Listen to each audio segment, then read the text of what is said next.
Eh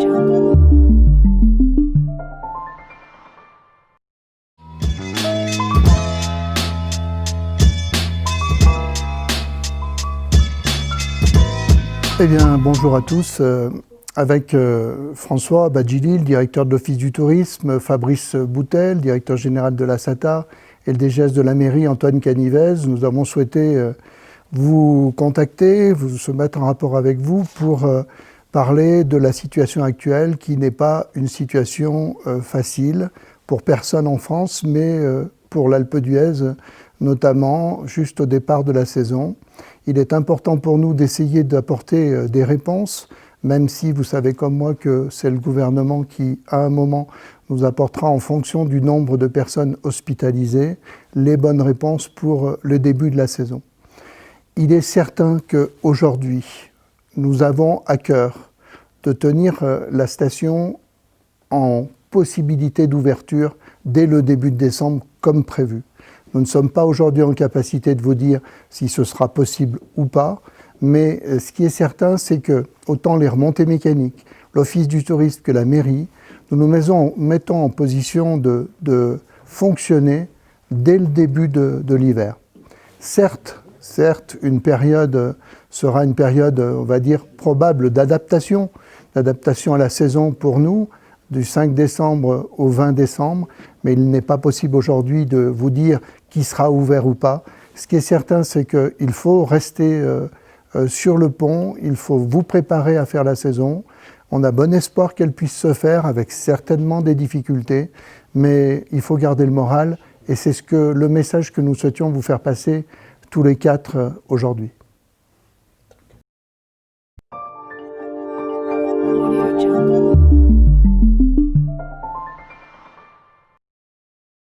Aujourd'hui, comme Jean-Yves Norel l'a dit, la commune se prépare pour une ouverture de la station le 5 décembre. Concrètement, ça signifie que la mise en glace de la patinoire a commencé, ça veut dire que le bassin de la piscine extérieure a été vidangé, nettoyé, la remise en eau a commencé et que le Palais des Sports a mis en place tous les flux nécessaires pour respecter les gestes barrières et accueillir le plus grand nombre.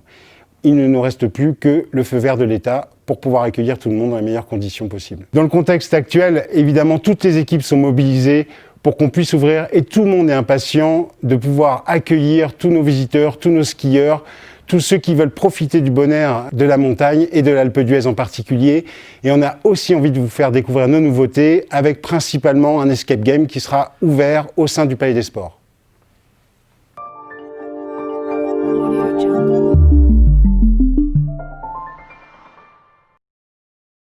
L'office, ça se passe plutôt bien, même si effectivement on n'est pas loin du démarrage de la station et de la saison 2020-2021, mais avec beaucoup d'inconnus. En tout cas, pour nous, tout est prêt, comme tout est prêt dans la station, pour que dès qu'on appuie sur le bouton, tout démarre. Aujourd'hui, le leitmotiv, c'est informer, rassurer, convaincre, de façon à ce que ceux qui ont envie de venir en vacances à la neige et à l'Alpe d'Huez soient rassurés, ne soient pas inquiets. Des mesures qu'on prend dans la station pour les protéger, mais aussi que si jamais ils veulent réserver et qu'ils hésitent, ils savent que de toute façon sur la station, leur réservation en cas d'annulation Covid sera faite sans problème. Alors justement aujourd'hui, on sait que les étrangers ne vont pas venir. Où on en est des taux de réservation? Est-ce qu'on peut dire quelque chose là-dessus? Oui, bien sûr. Jusqu'à début novembre, les réservations se présentaient plutôt pas mal, sachant effectivement qu'on part pour ne pas avoir de clientèle internationale, en tout cas pas les Anglais et les Scandinaves, qui sont des clientèles importantes. Je rappelle que les Anglais, c'est un client sur 4, normalement, à l'Alpe d'Huez, mais qu'on aura certainement des Belges, on aura certainement un petit peu plus de Français que d'habitude. On a vu ce qui s'est passé cet été, même si tout n'est pas tout à fait comparable. On va avoir de très grosses vacances scolaires françaises, de très gros week-ends. Le mois de janvier va être un petit peu en deçà de ce qu'on a d'habitude.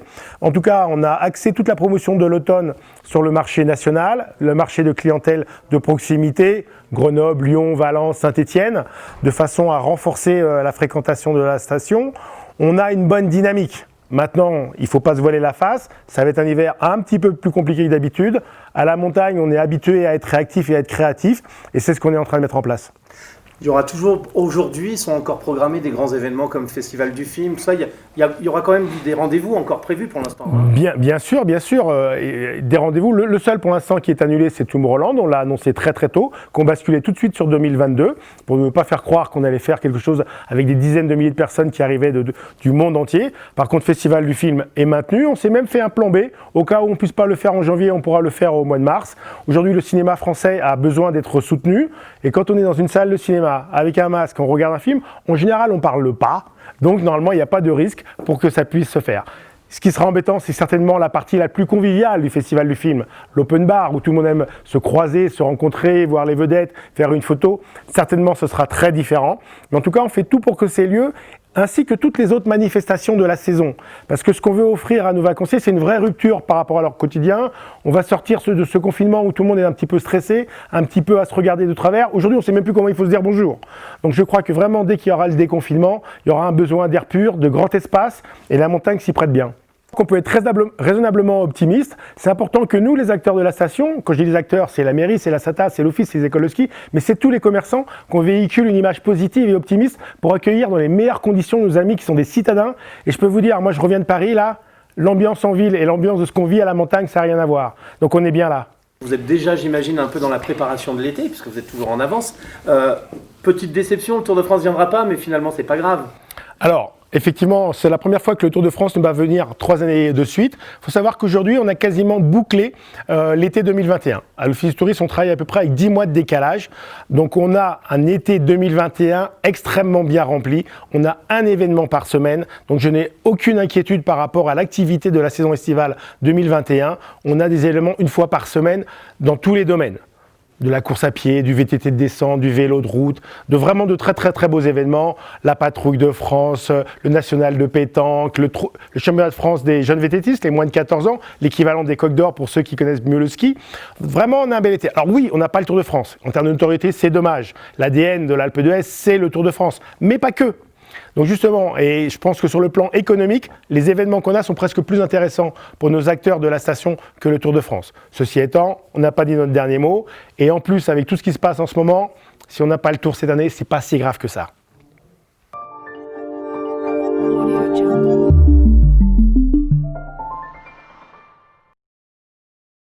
Déjà, la première des choses, c'est qu'il faut comprendre que ce que l'on a mis en place, c'est de se préparer pour une ouverture le 5 décembre. C'est-à-dire que tout doit être en état de fonctionnement pour le 5 décembre, au cas où. Donc ça permet plusieurs choses. Ça permet d'avoir nos équipes motivées, d'avoir un vrai but professionnel, parce que de dire aux gens on travaille mais on ne sait pas quand. Là on travaille pour se dire première étape, 5 décembre, on travaille.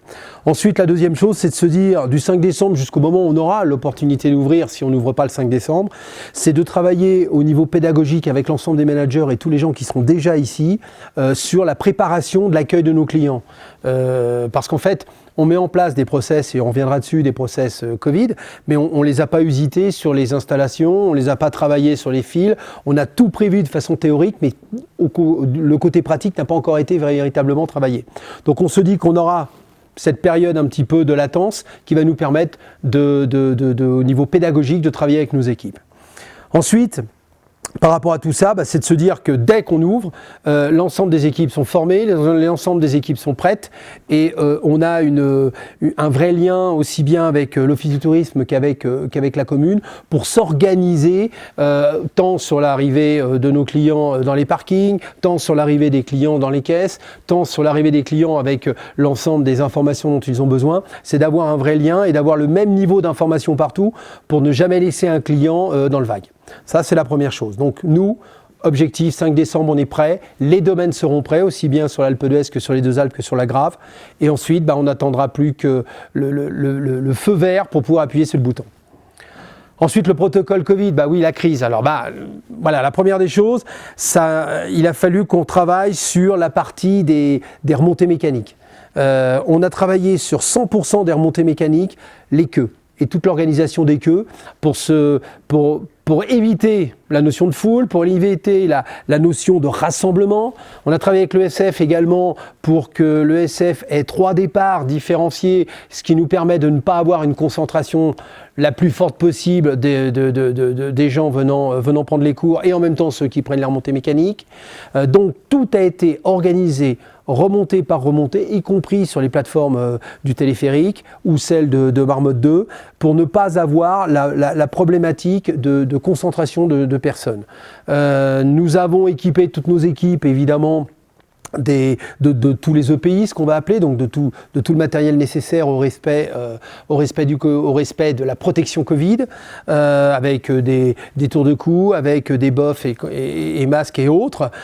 Et puis nous sommes une fois de plus dans la pédagogie de se dire comment on va s'adresser au public, comment on va non pas être dans la notion de contrôle, mais dans la notion d'accompagnement, d'accueil et j'allais dire d'influencer le réflexe, pour que nos clients immédiatement mettent leur masque, immédiatement se lavent les mains quand il le faut et immédiatement respectent les queues. Donc il y a tout un travail d'organisation qui a été mis en place.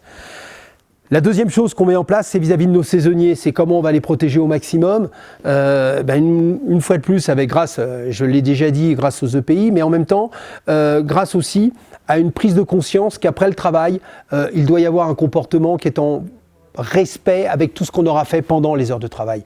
Et je pense que le gros enjeu pour nous tous, c'est que nos équipes comprennent que il y a la vie au travail, mais il y a la vie après le travail, et que cette vie après le travail va nécessiter beaucoup plus de respect des gestes barrières ou beaucoup plus de contraintes que toute cette vie qu'on aime à la montagne, dès qu'on a fini de travailler, c'est justement la convivialité. Cette convivialité, il va falloir qu'on la sécurise au maximum pour ne pas prendre le risque hors des heures de travail, de contaminer les heures de travail et de s'amener et d'être amené à être obligé de fermer une remontée ou d'être obligé de refermer carrément l'ensemble de la station. Donc il y a véritablement une prise de conscience que l'on souhaite avoir et toujours pareil, formation, équipe de formation et puis des réunions régulières pour rappeler les gestes barrières. Donc ça, voilà un petit peu sur le protocole Covid sur lequel nous sommes fixés, sur lequel nous avons décidé de véritablement axer notre travail. Alors sur le taux de réservation, on a mis en place un outil prévisionnel qui nous est propre. Depuis mon arrivée, mon obsession, c'est de dire on a des rétroviseurs, on regarde derrière, mais en fait l'envie c'est de regarder dans le pare-brise et de pas rouler à 200 km/h dans le brouillard. Et pour ça, il nous faut un outil prévisionnel. Donc on s'est doté d'un outil prévisionnel qu'on a imaginé ici à l'interne de la SATA, qui est le travail semaine par semaine. En comparatif de l'année 2018-2019, et non 2019-2020, on l'a complètement obérée en se disant qu'elle n'était pas référence parce qu'elle s'est arrêtée au 15 mars et qu'elle était partie tellement fort qu'on ne peut pas la comparer. Donc restons sur une année normale.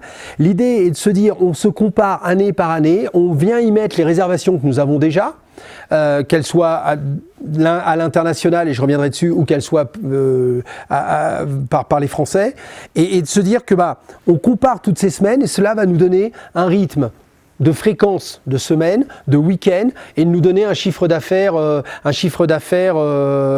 prévisionnel. Ce chiffre d'affaires prévisionnel pour l'Alpe d'Huez est aux alentours des moins 15%. C'est ce qu'on a aujourd'hui en main. C'est-à-dire que le taux de réservation, le taux de prévision que l'on a nous, l'habitude, l'expérience fait que quand on vient nourrir cet outil, on arrive aux alentours de moins 15. Et quand on a vérifié et comparé avec ce que G2A, qui est l'outil statistique, on va dire, des stations, lui arrive à moins 18. Donc on est à 3% l'un de l'autre, on se dit qu'on n'est pas loin de la vérité, donc notre vérité, elle va s'axer entre le moins 15 et le moins 20. Ça, c'est pour l'Alpe d'Huez. Pour les deux Alpes, c'est plus compliqué lié à l'international parce que beaucoup plus intermédiaire, beaucoup plus dans la notion de client de tour opérateur. À l'international, hollandais, anglais, donc vous imaginez bien que pour l'instant, ayant refusé aux vacanciers de sortir de leur pays, pour nous c'est compliqué. Donc on est plutôt vers un moins 25 nous aux deux Alpes et G2A était plutôt aux alentours de moins 29. Donc une fois de plus, on va jouer entre moins 25 et moins 30. Voilà un petit peu où on en est.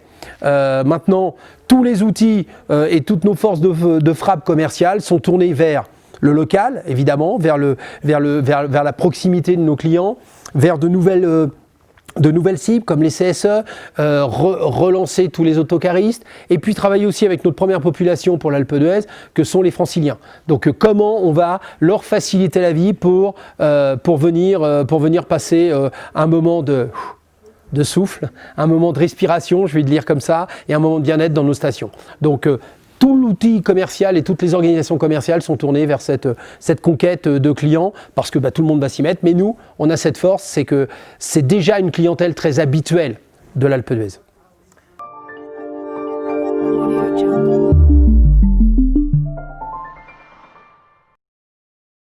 Voilà, nous avons fait tous les quatre un tour de la station, un tour de ce qui peut arriver en début de saison, de ce qui peut nous arriver tous.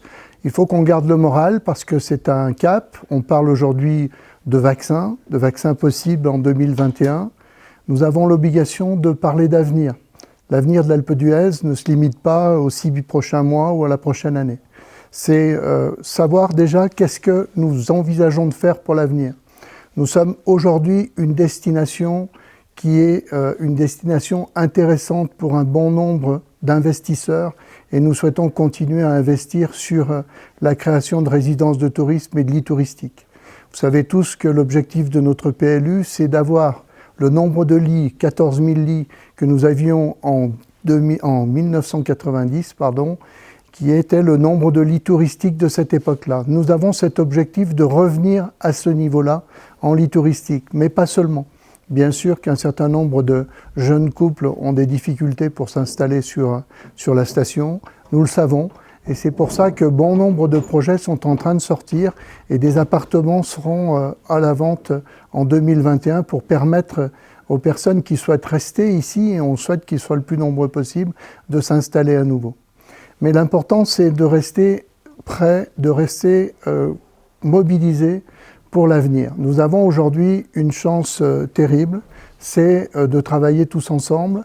Les remontées mécaniques, sous forme d'une société d'économie mixte, comme vous le savez, qui travaille de concert avec la mairie et l'office, c'est quelque chose de très rare en station et il faut que vous soyez conscients que c'est cette unité-là qui nous permettra demain de construire les lits qui nous sont nécessaires et qui nous donnera une dynamique pour non seulement satisfaire l'aspect économique et l'aspect économique de nos commerçants, mais aussi pour dynamiser l'ensemble du domaine skiable. Nous sommes aujourd'hui sur l'Alpe d'Huez à la moitié du chemin en termes de rénovation de remontées mécaniques et de pistes. Demain, nous serons à partir du 1er décembre sur les deux Alpes, avec la même volonté de dynamiser les pistes et de supprimer des remontées mécaniques qui peuvent être obsolètes aujourd'hui, dans le but de rendre des remontées mécaniques beaucoup plus performantes. Donc l'esthétique de la ville, la création de parkings souterrains, de doubler, aujourd'hui c'est notre objectif, le nombre de parkings souterrains, c'est vraiment nécessaire puisque nous avons 1100 places de parking aujourd'hui et 950 sont déjà louées à l'année. Donc vous voyez bien qu'aujourd'hui il est nécessaire d'apporter cette dynamique en termes de parking couvert pour les vacanciers qui viennent chez nous.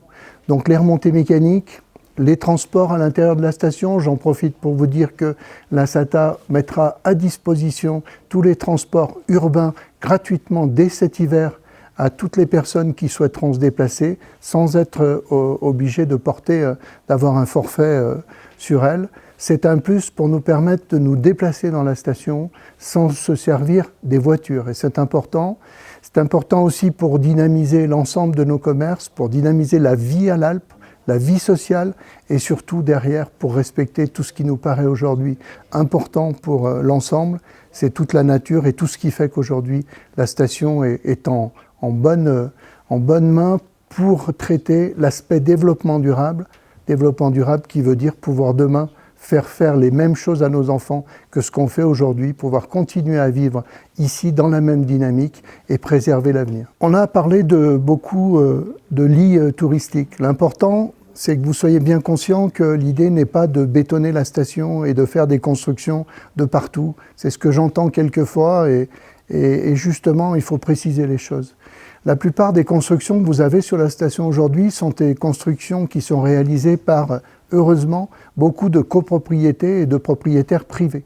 C'est une dynamique que les privés ont lancée à la suite de la dynamique de la commune, mais en position beaucoup plus nombreuse, puisque bon nombre aujourd'hui de résidences ou de copropriétés se sont transformées, et je crois que c'est intéressant pour tout le monde parce que ça permet aussi de créer une bonne dynamique en termes d'isolation des bâtiments. Mais ce qui est important pour nous, c'est que vous arriviez à vous mettre en tête quel va être le schéma de l'Alpe d'Huez en 2030. Nous sommes en train de travailler sur une carte qui montrera l'intégralité de tous les projets de la station, à savoir, vous pourrez, en informatique bien sûr, vous pourrez préciser sur chaque bâtiment quel est le projet qui sera fait, et vous verrez que, bien sûr, il y aura quelques nuisances pendant les travaux, c'est évident, mais qu'avec cette dynamique-là, nous assurons les prochaines années, et c'est une vraie dynamique d'une dizaine d'années, une dizaine d'années de construction sur ce qui est en train de se faire, des constructions à venir, mais qui porteront l'Alpe d'Huez et qui feront que l'Alpe d'Huez aura rattrapé tout le retard qu'elle a pu prendre il y a quelques années.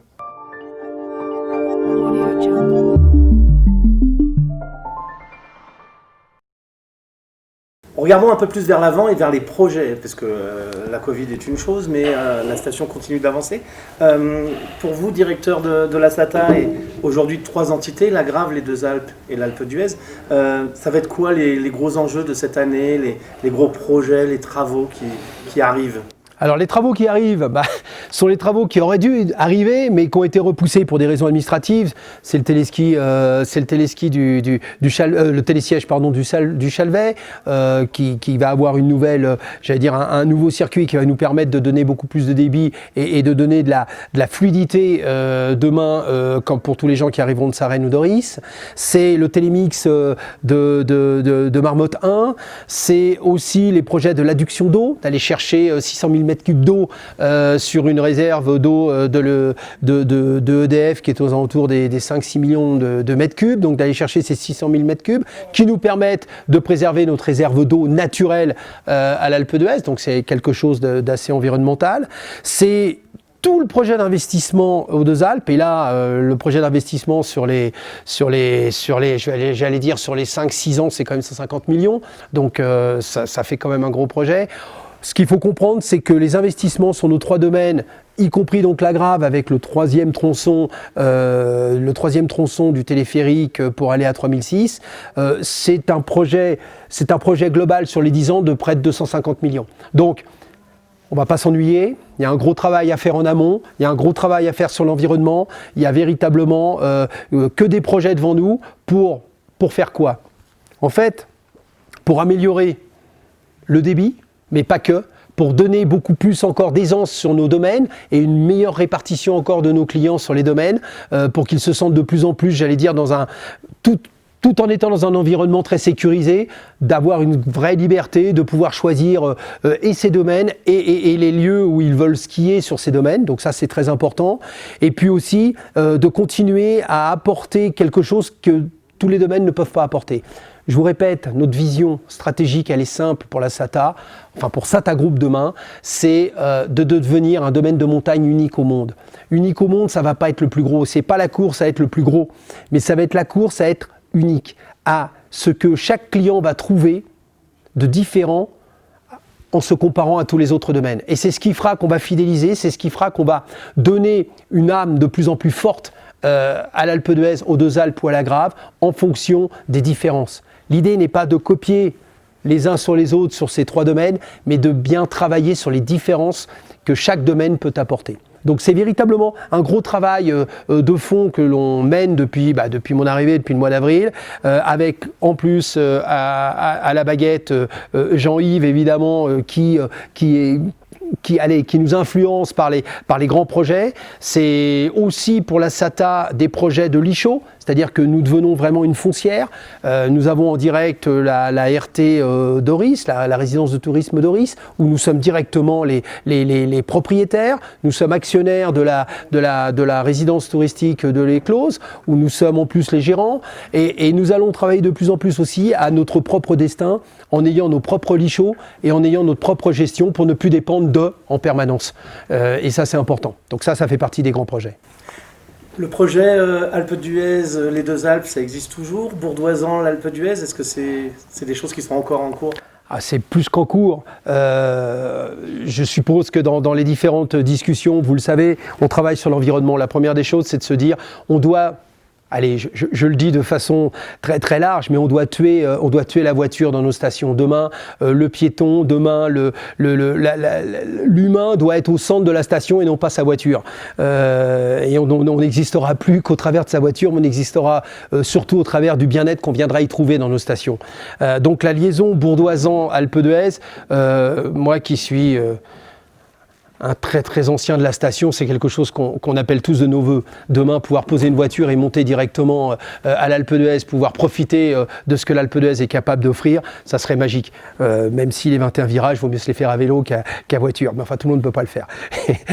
Et la deuxième chose, c'est la liaison avec les deux Alpes. En fait, oui, elle existe. Elle existe parce qu'elle est complètement cohérente. On est en train de créer un lien humain entre les deux Alpes, l'Alpe d'Huez et la Grave. On est en train de créer une image commune, une image d'accueil, une image de bien-être, une image de qualité, une image d'unicité de nos domaines, avec nos différences. Et donc, demain, la liaison s'imposera d'elle-même.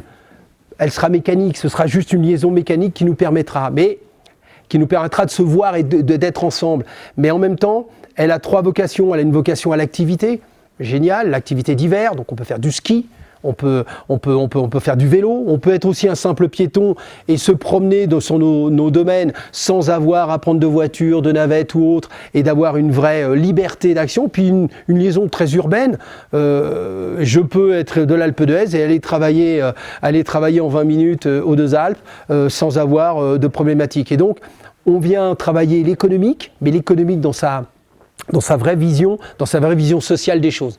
Économique parce que je viens faire de l'activité et sociale parce que je peux y travailler et je peux y vivre. Donc oui, pour moi, elle existe vraiment.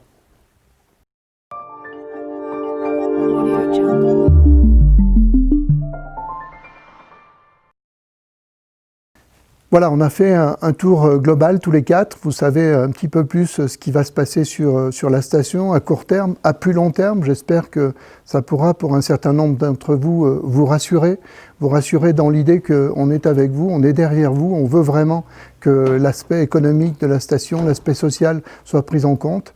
Et pour donner justement un rendez-vous avec tous les professionnels, les socioprofessionnels de la station, nous vous proposons avec Fabrice, François et Antoine une visioconférence le 27 novembre à 14 h. Donc tenez-vous prêts, vous aurez un lien qui vous sera adressé par l'Office du tourisme.